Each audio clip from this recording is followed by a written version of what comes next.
Good morning, everyone. Thank you, everyone who's joining us in the Zoom-do.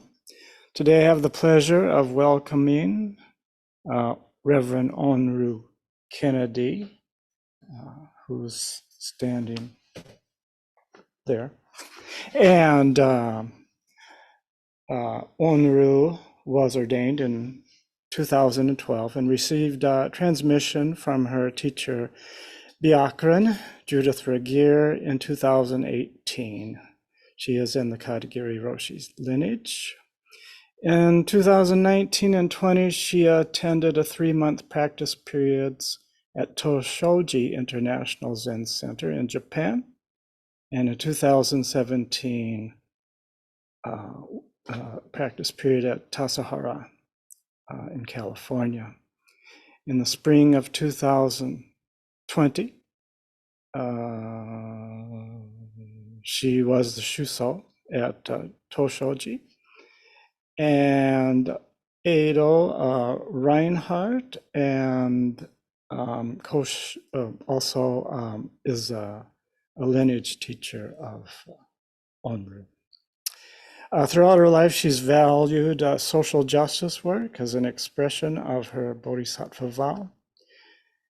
From 2010 to 21, she was one of the leaders at Clouds and Water Zen Center. She co-coordinated to bring Fleet Marl to teach on engaged Buddhism. And she coordinated the Interfaith Bearing Witness Retreat Conference and the Winyan Ayan Yan Kapi Protecting the Life Givers Conference. She has an MA in counseling psychology and has worked with children and families for 22 years. She recently completed a year-long training of engaged Buddhism at Upaya Zen Center, and she is one of Hokyoji's associate teachers. So we're going to start this lecture a little differently. We're going to, then we do our usual morning talks. Onryu will do 3 bows. And are we planning to do an opening chant or not? I don't. So we're not going to do the opening or closing chant as we do formally. We'll do it as we do it normally for our Sunday talk.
Good morning. Good morning.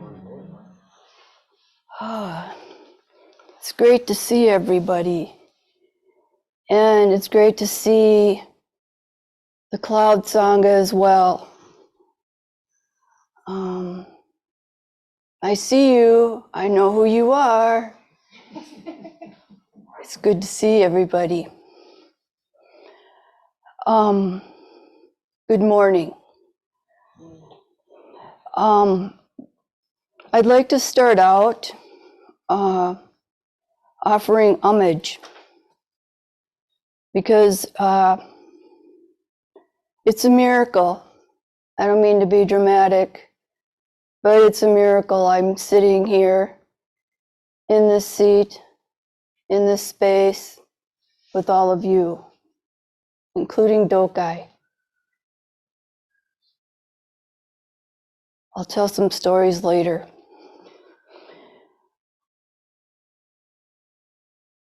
I want to offer homage to Katagiri Roshi and Uchiyama Roshi and their great compassion for bringing the Dharma to this place in this land.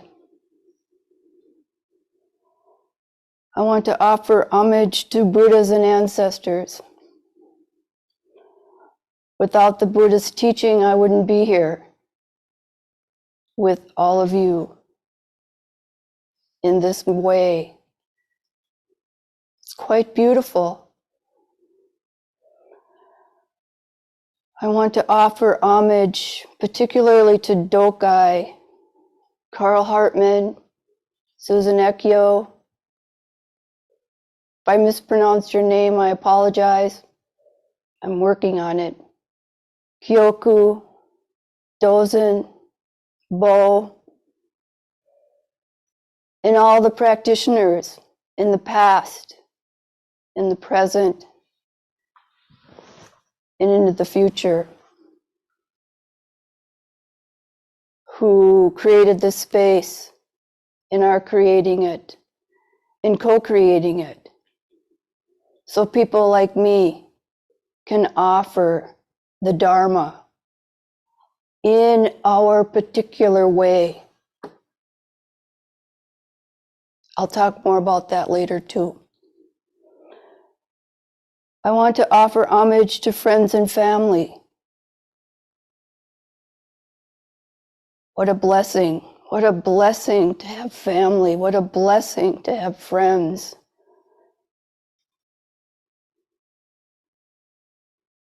And I want to acknowledge the Sakvak Nation, who were the stewards of this land.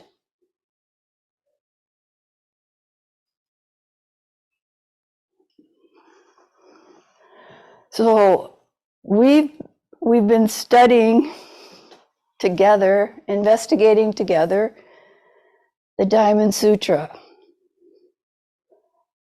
It's a Mahayana text. What that means to me is that it includes the Bodhisattva archetype and vow.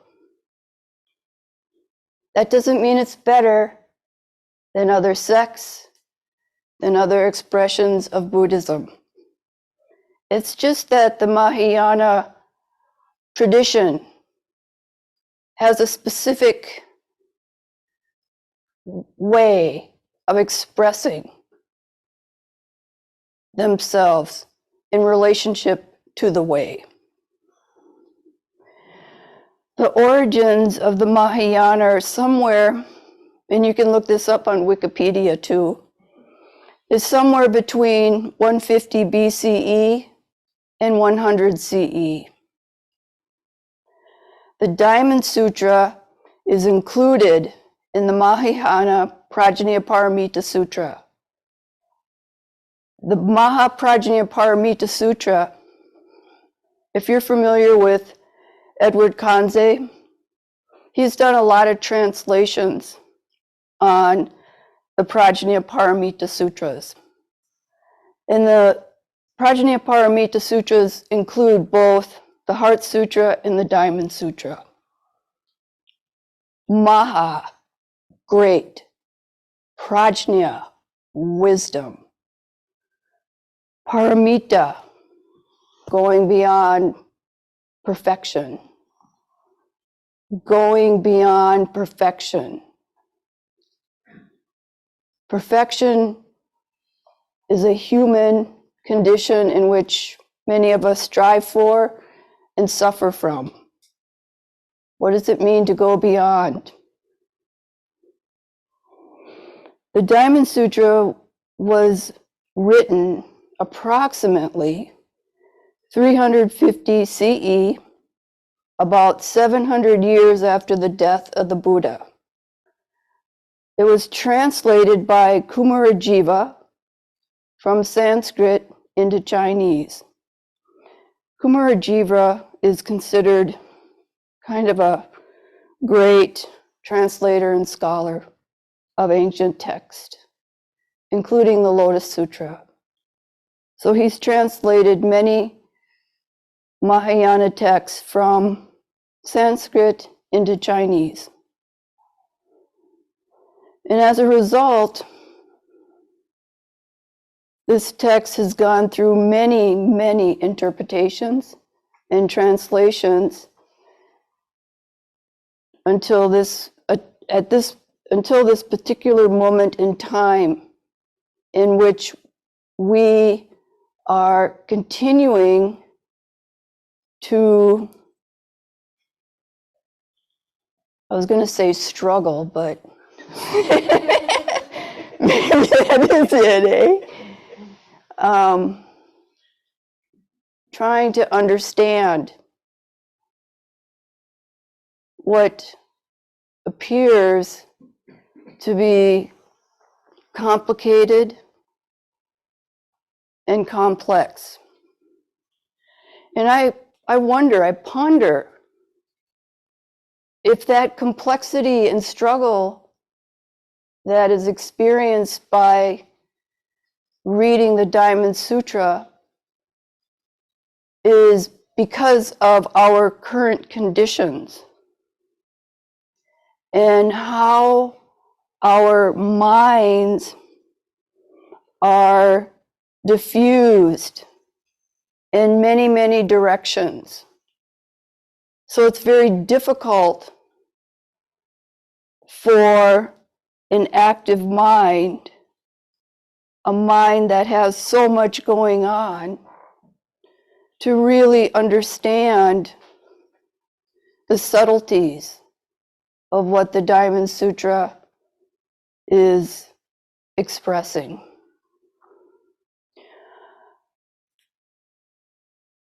So I'm just trying to give some background information to this text, because one of the things that I experienced this week is it kept coming forward from people, where did this come from? What does this mean?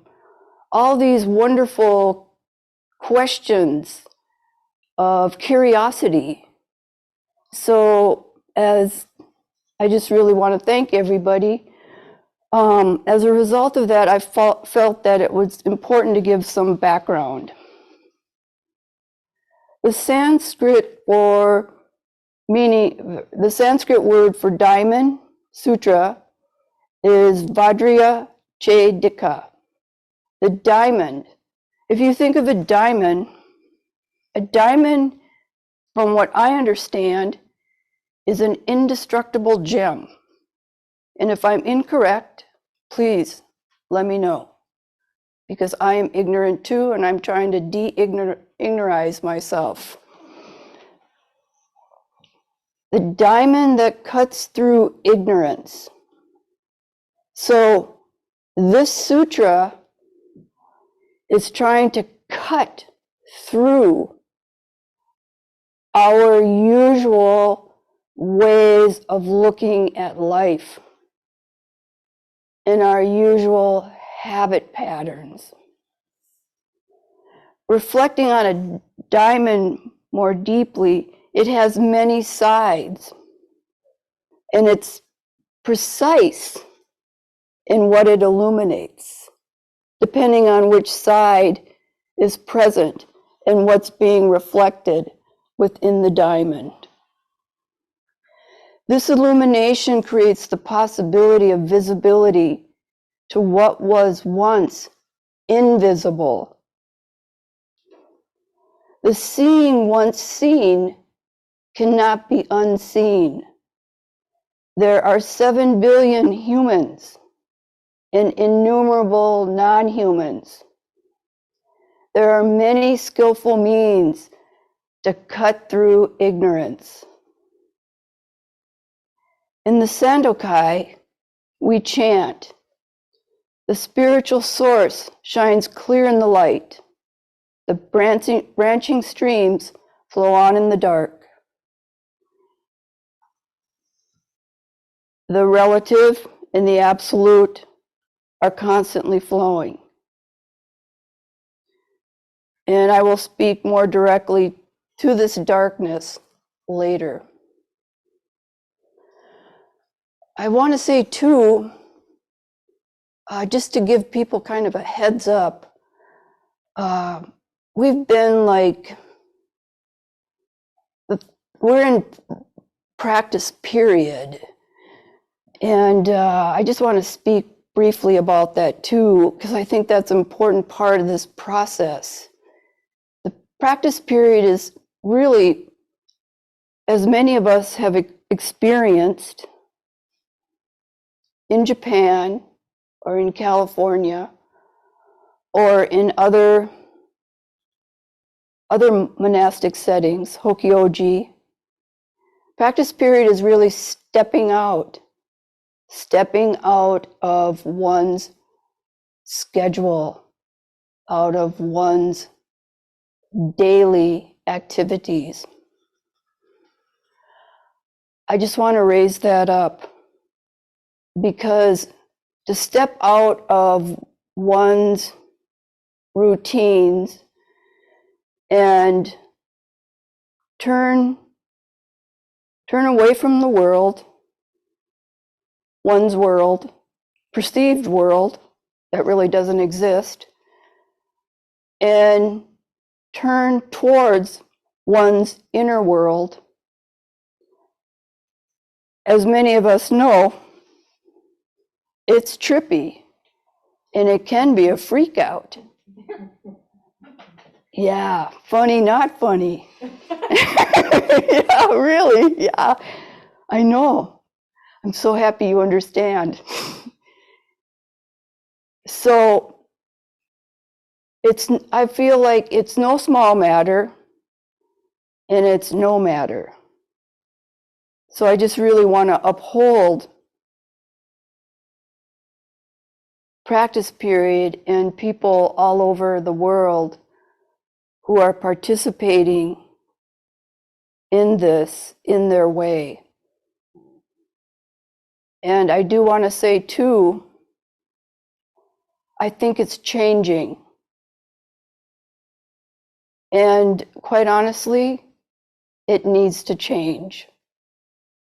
And I just invite the next generation, and I see you, I support you. I support you helping us figure out this way, because this way will be your way forward.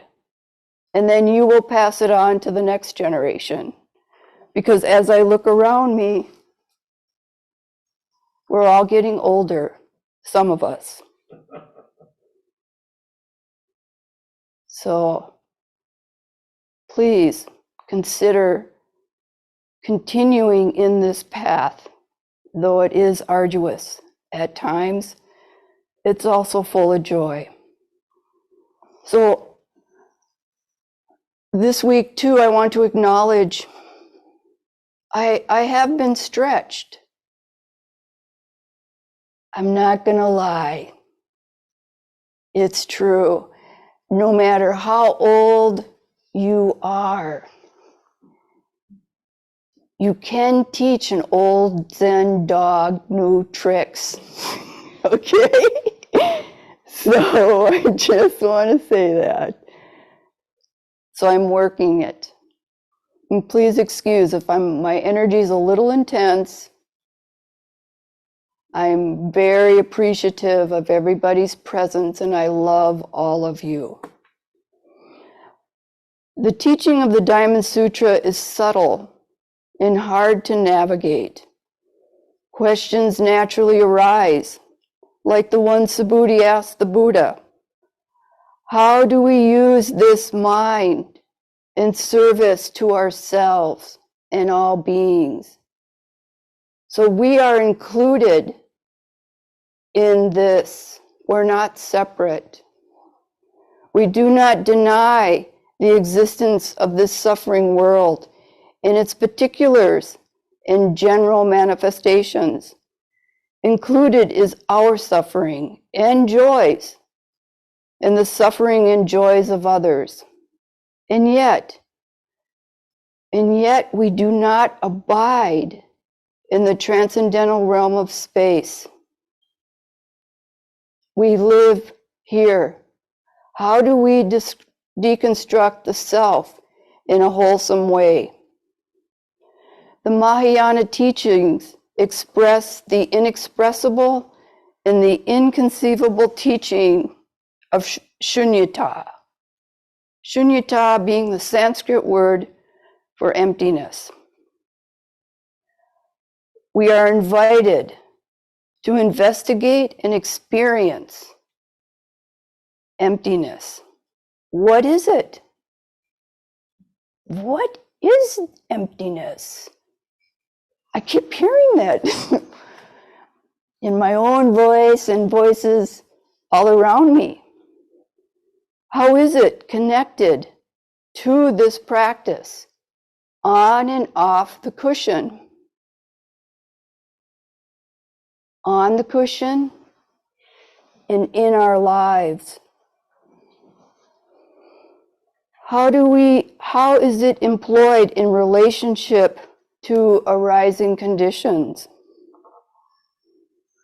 I'm reminded, I did this Genzo-e with Okamura Roshi, and he was talking about Buddha nature.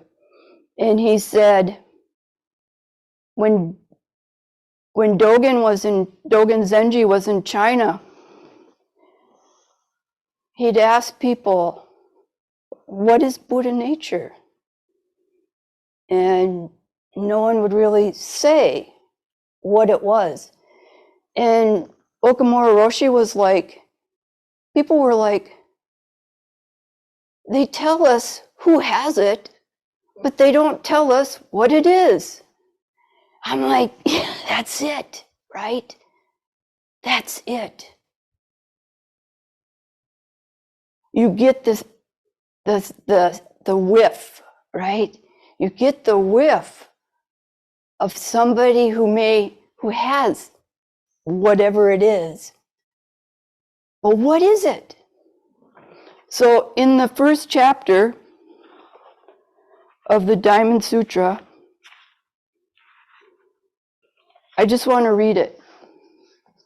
And also I want to say, oh man, time is flying. Okay, so this is part 1. Okay, part 2 is next week, and it'll include a koan. And yeah, time is collapsing on me, I'm sorry. Okay, so the first chapter on the Diamond Sutra, it says, thus have I heard, once the Bhagavan was dwelling in Shravasti at Anathapindika garden in Jeta forest, together with the full assembly of 1,250 bhikkhus and a great many fearless bodhisattvas. Please consider, what is a fearless bodhisattva? One day before noon, the Bhagava put on his patched robe and picked up his bowl and entered the capital of Shravasti for offerings. After begging for food in the city and eating his meal of rice, he returned from his daily round in the afternoon, put his robe and bowl away, washed his feet, and sat down on the appointed seat. After crossing his legs and adjusting his body, he turned his awareness to what was before him. A number of bhikkhus then came up to where the Bhagavan was sitting. After touching their heads to his feet, which is a tradition of respect in the Indian culture in India, they walked around him to the right 3 times and sat down to one side.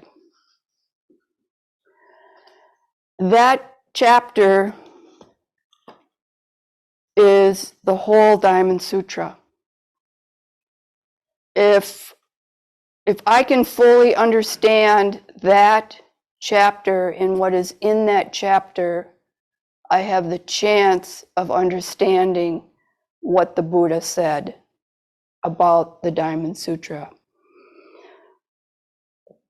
I'm just going to take 10 more minutes to just bring forward a couple of other processes before I open it up for questions and comments. And please bring your voice into the circle.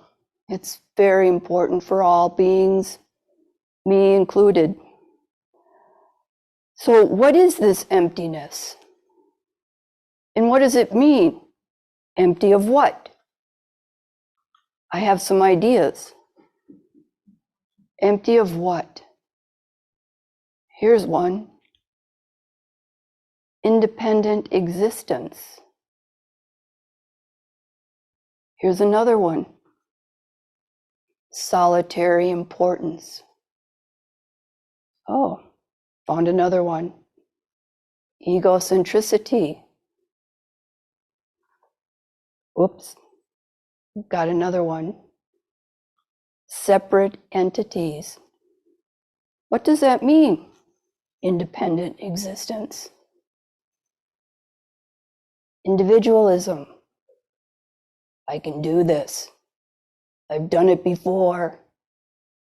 I can do it on my own, by myself. I do that all the time. And that's suffering for me and for all beings. Because I'm not an individual, and I am an individual. And I'm connected to this larger network. 2, solitary importance. I'm a little humbled by that one because it's something I'm trying to untangle. What does that mean, solitary importance? It's my way or the highway. It's really shutting down and shutting out. And we do that in subtle ways too. It's about hierarchy. Who has the power? Who is wielding that power? And I'm not separate. 3, egocentricity. It's all about me. Things that happen and are happening, it's personal. That'll crush me. That will crush me. 4, separate entities. It's my life. They're my friends. It's my family. It's my Sangha.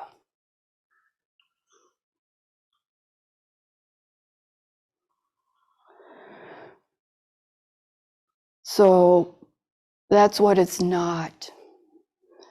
So one of the things that I've been studying, I came upon Koshin Wendy Lewis, and bless her. She talks about the via negativa and the via positiva, and I did speak to it a little bit with the group, but I want to bring it forward a little more. It's the apophatic and the cataphatic expressions within religious traditions. And in Buddhism, or in Zen, it's a negation, a negation, a negation, a negation of self. Sometimes it's such a negation that my experience is I become a hollow tree. I'm like, whoa, and the wind just blows through. And then there's the cataphatic, the via positiva. That is the creative part. That is the nourishing part, which I think for me, in my practice, I need to balance. I need to balance out the via negativa with the via positiva. And when I'm too far on one side or the other, I'm out of balance. So how do I bring that in balance? If I've been negating myself for years, that's a problem for me. And that'll create suffering for everybody else around me. So how can I nourish myself in a way that brings back the balance? What creative processes work for me? For me, it's walking along the river where I live. It's looking up at the sky. It's seeing the eagles. It's hearing their song. I invite you, what is the via positiva that nourishes your spirit? So that when you're in the via negativa, negating yourself, deconstructing yourself, there's a possibility that it can be in relationship to the world in which you and I and all beings are interacting with.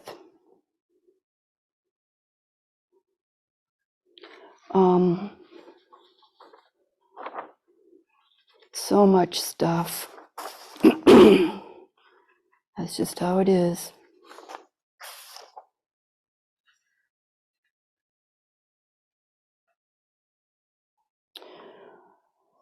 Okay, I have about 3 more minutes.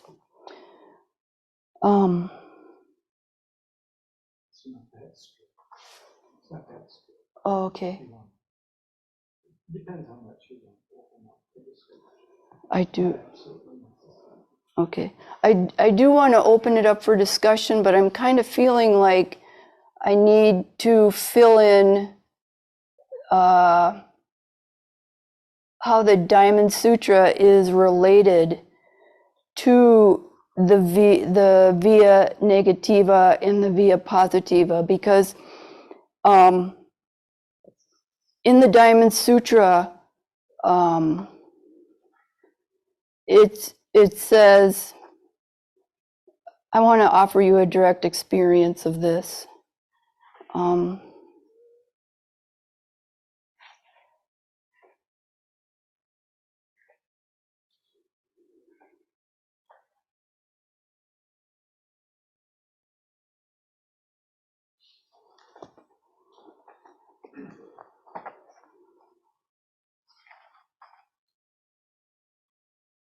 Okay, so in chapter 5,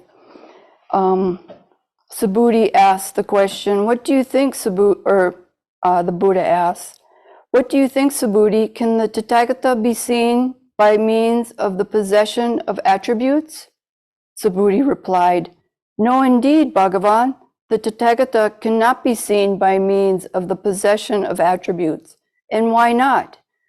Bhagavan, what the Tathagata says is the possession of attributes is no possession of attributes. Thus, having said Thus having been said, the Buddha told Venerable Subhuti, since the possession of attributes is an illusion, Subhuti, and no possession of attributes is no illusion, by means of attributes, there are no attributes that the Tathagata can be seen. So there's nowhere for the mind to land here. And what is the Buddha actually saying here? On one hand, he's saying the possession of attributes is an illusion, and then he says no possessions of attributes is no illusion. So there's this negation and groundlessness throughout the Diamond Sutra that really is naturally unsettling for our minds. And how do we deal with this? And that's part of that's the wisdom, that's the prajna that the Buddha is bringing in. We need the compassion to balance out the wisdom. The compassion is kind of the juice. It makes life kind of joyful. I'm reminded of the Buddha.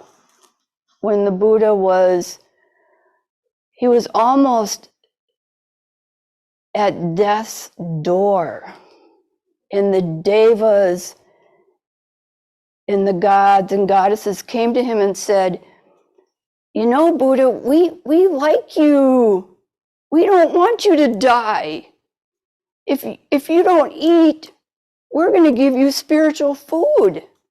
And the Buddha's like, oh, bummer. He said, if you give me spiritual food, then I'd be lying if I said that I was eating. So he said, the Buddha's like, okay, I'll eat. So the Buddha ate. And when the Buddha ate, he felt better. And what he remembered is when he was a young boy sitting under a fruit tree, an apple tree, and how content he was, and how pleasant he felt. And that pleasantness wasn't filled with excitement. It wasn't bubbly. It was a hum. And I'm like, that's it. That to me is kind of the point, the aim in this practice is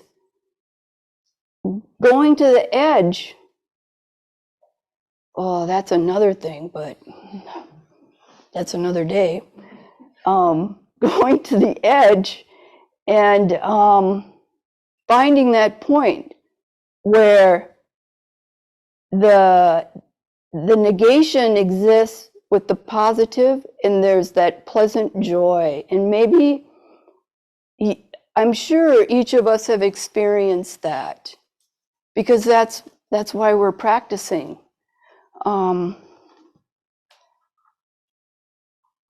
Yeah, so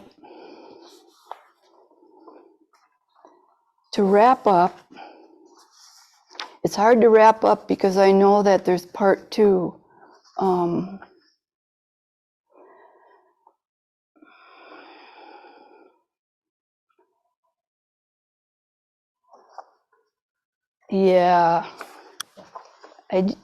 wrap it up this way.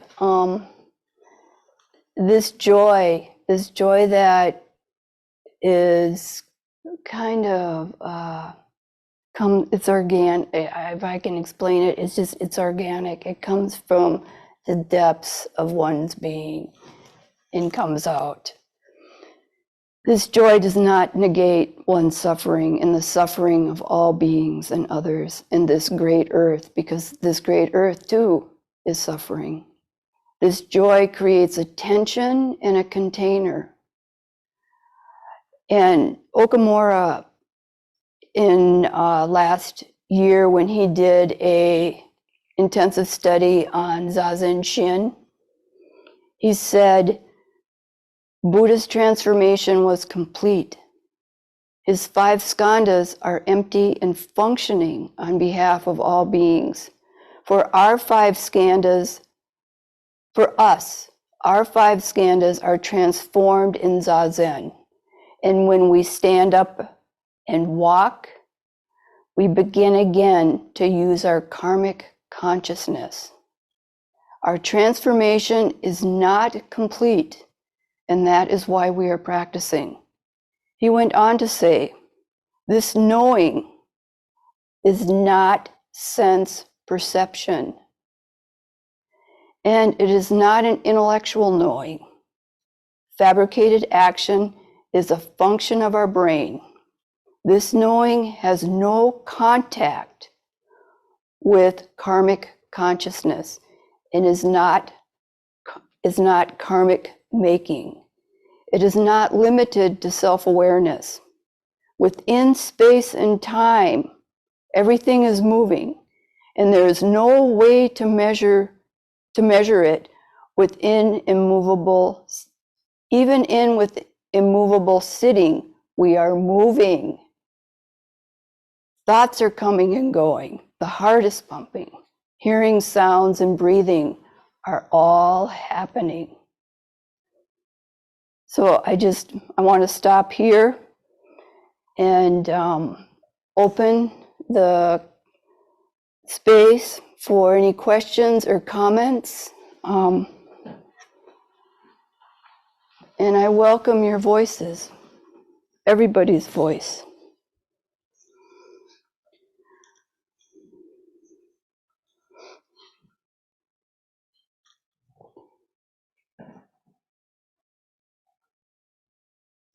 Genjo! I said, oh man, hi.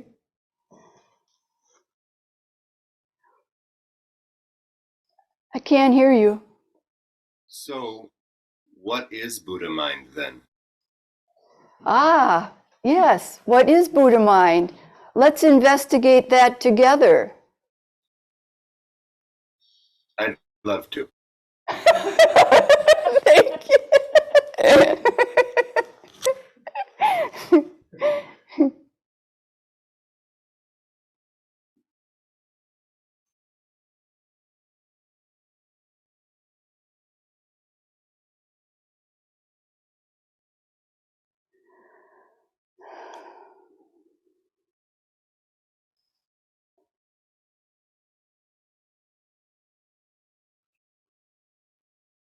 I just got to call you out, Saren. It's good to see you. If it's okay.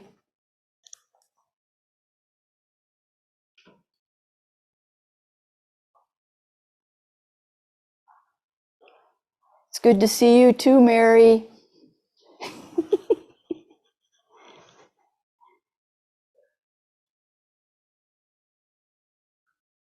And Paul. And Daishin.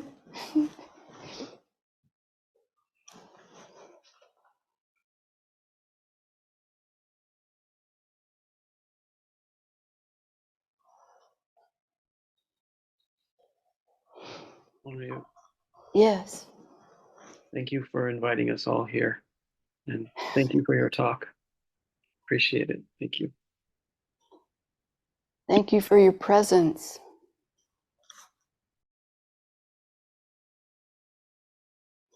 Kim.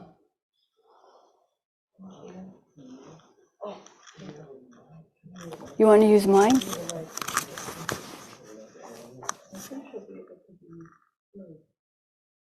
If I speak, can people hear me okay? No. You can use mine.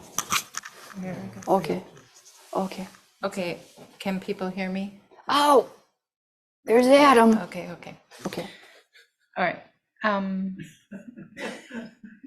You just went around in a circle. That was interesting. Is that a question?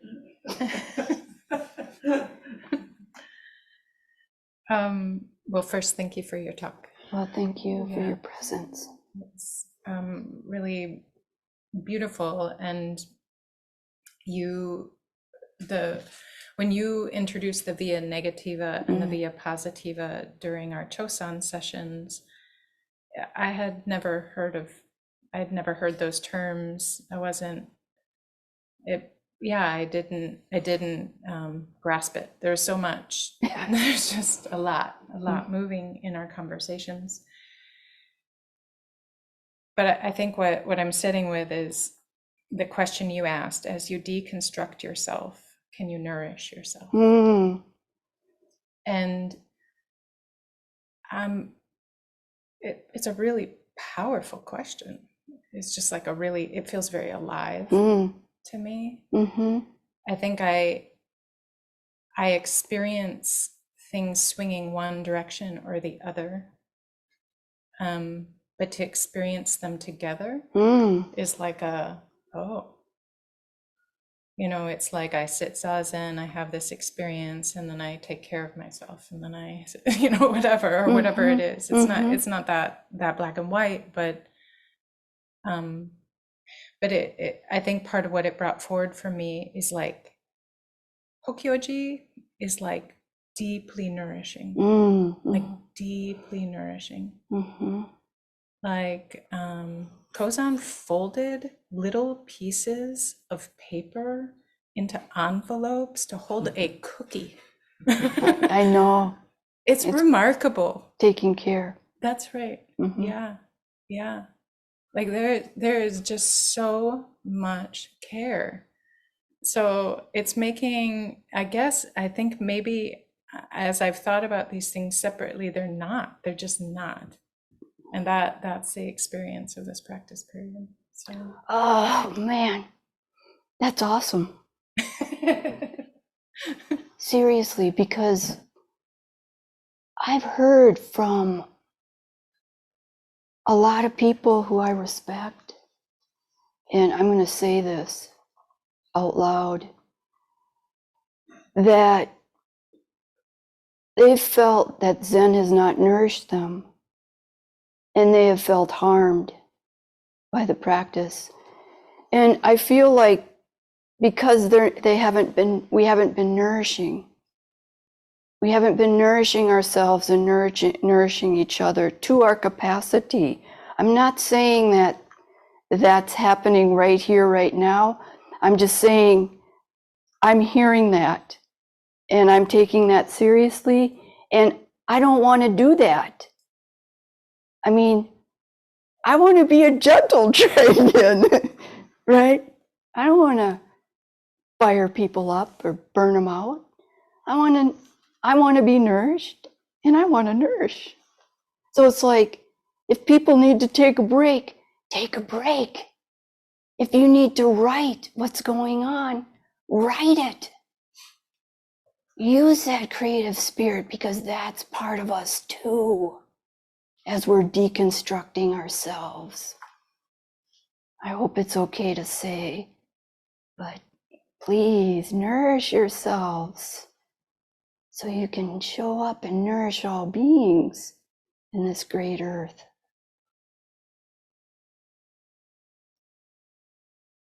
I'm sorry, I'm a little intense. I'm working on it. You wouldn't believe it, but I am. But thank you for the question, and thank you for nourishing yourself. And let us talk about your practice, if you would, with us, and how it's going. Do you mean now? Oh no!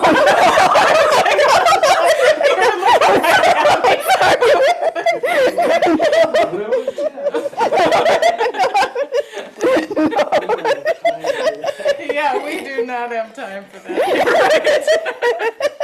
But I'm ready to pass the microphone. So I can just up the intensity so that you can feel better about your intensity. Okay, thank you. So when my life was completely torn apart and I was in very deep grief, Zazen was my only refuge. And I was amazed at what happened was that I found that the universe was incredibly kind to me. Mhm. And I don't know how to explain it. But I think the deconstruction of the self, the destruction of the self, it's not like I was a voluntary participant. It was happening to me, but the universe rose up and supported me in incredible kindness. And it was just amazing. And I think it's, if people are feeling burned out by Zen, it's because of what we do, not because of what Zazen does. So that's pretty intense. That's good enough. Well, yeah. Well put. Well put. Thank you.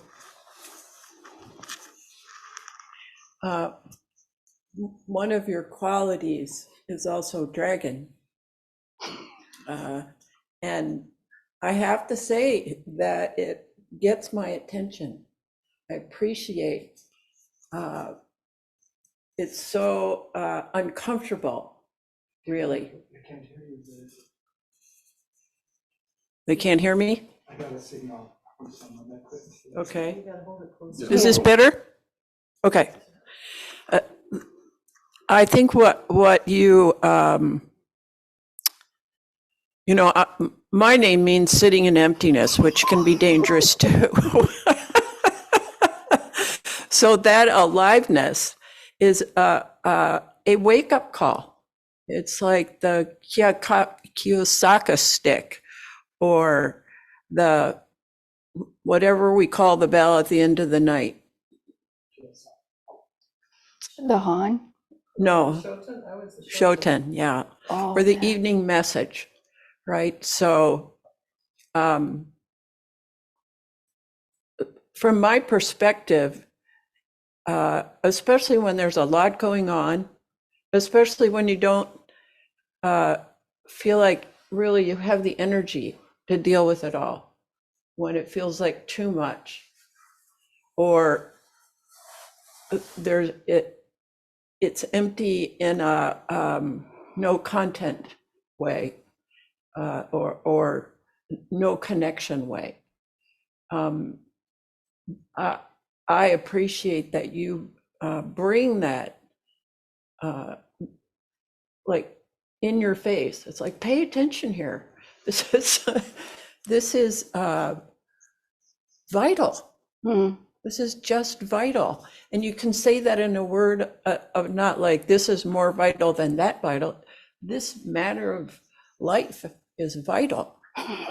And thank you for the privilege of knowing you and being vitally called to life.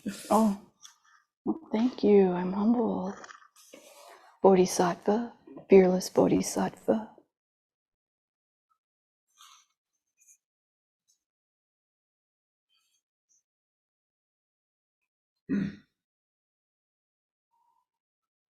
Adam, it's nice to see you too.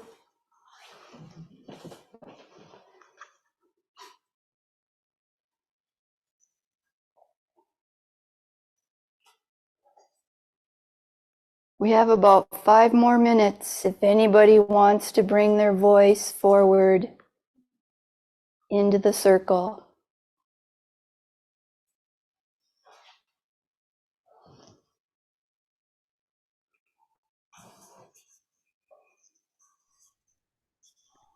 Now?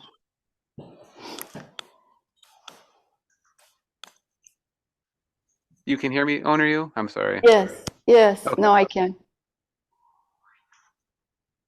I always want to hear you talk more about the river because of its central role to you. And you mentioned how in our kind of contemporary world we're pulled in so many directions, and how that can be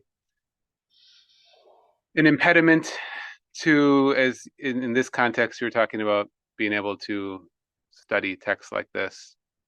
And I just wonder, it seems like those two things, your relationship to the river and what that means to you, and being pulled in many directions, like those two have a relationship for you, maybe? And I don't know, maybe they don't, but I'm just curious if you could speak a little more about that life-giving energy, about the activities, as you say, the positive activities, and what it is about them that's so important. Thank you for that question. The river for me is a refuge. The Sangha is a refuge too, and the river is a refuge. The river is a place where I can go, and I step out of my car sometimes. This has happened to me several times. I step out of my car and I hear an eagle. I hear the song of an eagle. And the minute I hear that song, I feel like I'm home. And I'm like, it brings me to presence. I'm no longer like, the mind is no longer twisting and turning and tangling in a way where I'm like a honey ball, just sticky and knotted up. So, and then I start walking, and you can hear the breeze going through the oak leaves. You can hear the woodpeckers all around. You can sometimes smell the earth. And when I look down, I'm not looking down because I'm in despair. I'm looking down because I'm looking at the tracks. Are there deer tracks? Are there coyote tracks? Are there geese tracks? So it's like the whole experience continuously, to my capacity, brings me to presence. And if I can be present, then all of a sudden I'm starting to release and unwind and come to what's really going on in this moment. It's quite beautiful. I don't know if you've ever heard the song of an eagle, but they're magnificent.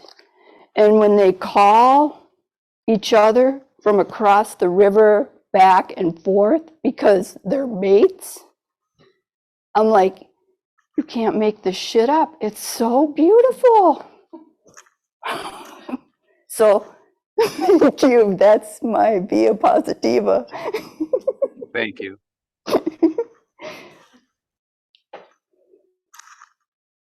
I just, we have like a minute, and I just want to say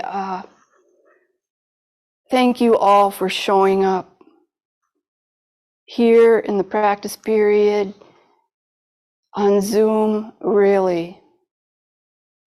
9 bows for showing up, because you're not only supporting me, you're supporting everybody here and everybody who's not here.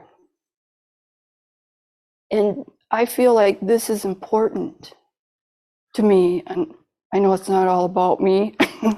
I'm deconstructing myself, but as you can see, I'm still here.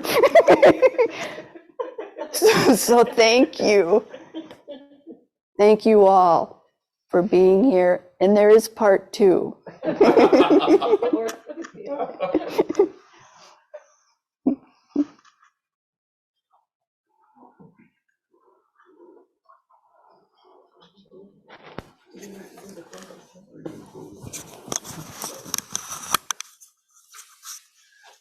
We don't usually do closing chants, but we could do one.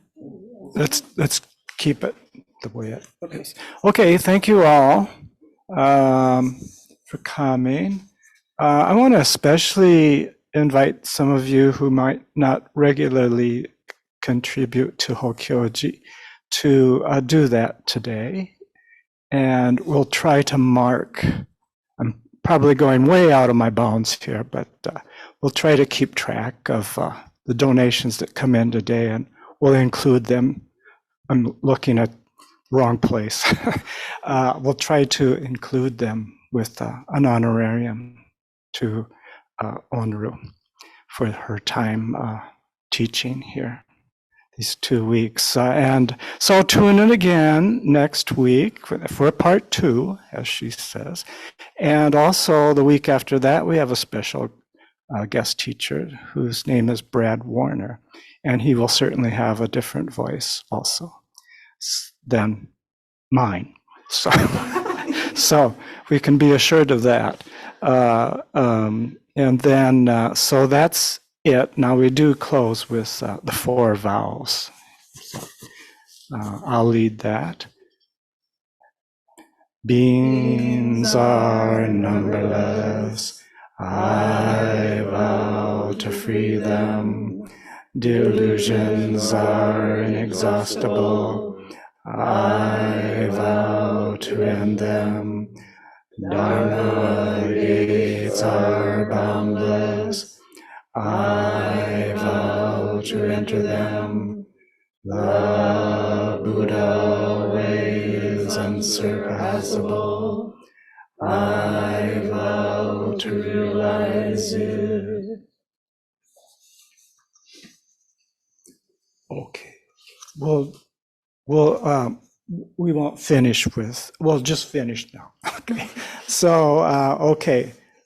Thank you all. Let's all turn toward the camera, not there because they can't, that where, and wait. Goodbye. Have a great day. We'll see you next week. Bye-bye.